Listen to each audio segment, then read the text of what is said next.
This is our last Jumpstart of 2020. And I love to come into the worship center on the last day of the year. I usually just sit here thinking about all that God did in the past year, all the ways that he touched families and he touched individuals' lives. This year's a little different, right? I'll sit in this room and I think about how much we didn't gather in this place.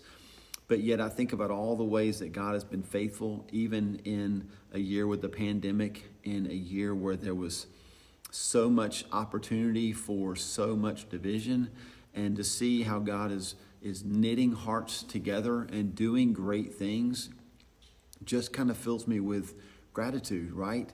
To be a part of the kingdom that he's building and that he's bringing to Albemarle, North Carolina. This is what we're here for, y'all. And so I want to share with you maybe a verse that gets used a lot at the end of the old year and the beginning of a new.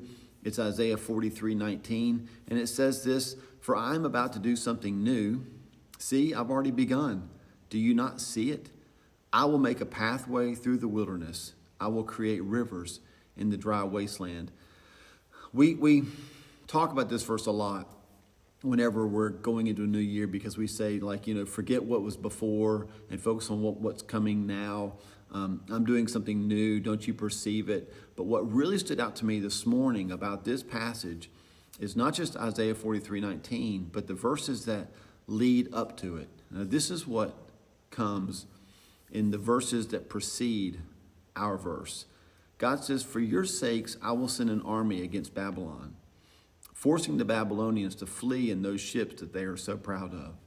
I am the Lord, your Holy One, Israel's creator and king. I am the Lord who opened a way through the waters, making a dry path through the sea. I called forth the mighty army of Egypt with all of its chariots and horses. I drew them beneath the waves, and they drowned. Their lives snuffed out like a smoldering candlewick." What God's doing is he's reminding the Israelites how he had made a way for them when there was no way.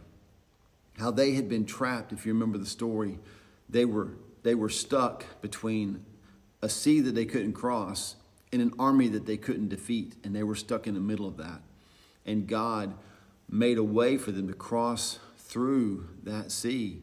He parted the waters and they went through on dry ground. God's recounting that. Definitely that was one of the best moments in Israel's history. That was one of those moments when they would have said to their children, "Well, you think it's good now. You should have seen what God did back then." That would have been a marker that they would have always pointed back to.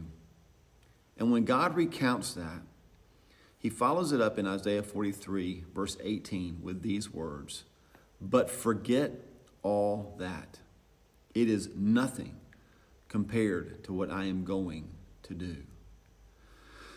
Then he shares our verse: "For I'm about to do something new. I've already begun. Do you not see it?"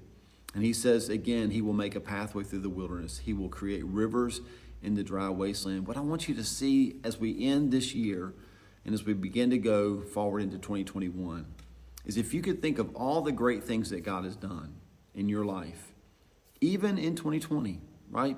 Let's don't focus on just the bad stuff. Think of the ways that God has been faithful to you. Think of the ways that he has come through for you. If God were sitting with you right now and he was recounting all of the ways that he's been faithful, he would follow that up with those words from Isaiah 43, verse 18. "But forget all that.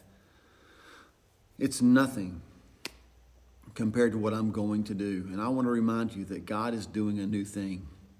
And what was before is nothing compared to what will be. What happened in 2020 and previous years, what happened that was the highlight of your walk with Jesus, is nothing compared to what he's going to do next. I want to challenge you as your pastor, as your friend, to lean into what's next, because it's so much greater than what has been and even what's now. Let's lean into what's next. Let's begin to perceive, experience the new thing that God is doing. And let's do it together. Listen, this new year, God's going to do something that we can't even imagine. And I want to be a part of it with you. And I pray that as you bring this year to a close, and I know all of us are cheering about the end of 2020, as you bring this year to a close, I pray that you would also begin a new year with expectation about what God's going to do next, because what he's done in the past will not even compare